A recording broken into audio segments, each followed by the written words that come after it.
Onoga, si dobro?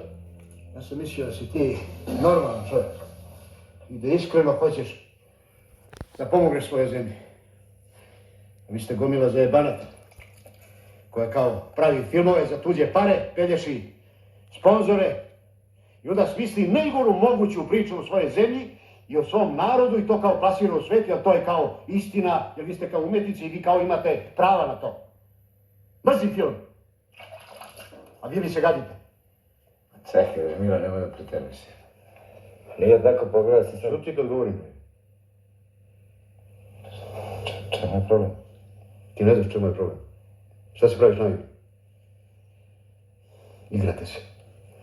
Dok narod gine, djeca stradaju. Kad teče potocima. Celo svet se takmiči. Ko će veće zlo da nam nanese, a vi se zajebavate.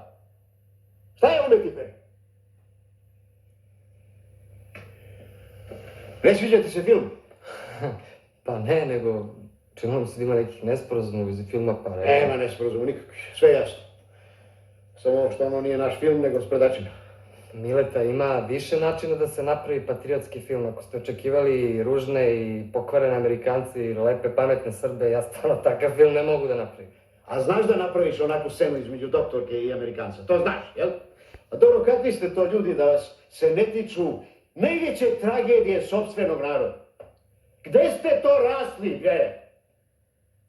Kad se toliko plačite da se neko na zapadu slučajno ne uvredi zato što Srpkinja mrzi Amerikanca i nas bombarduju. Ja ću te naučiti kako se pravi film. Kako se mrzi neprijatelj, a voli domovinu.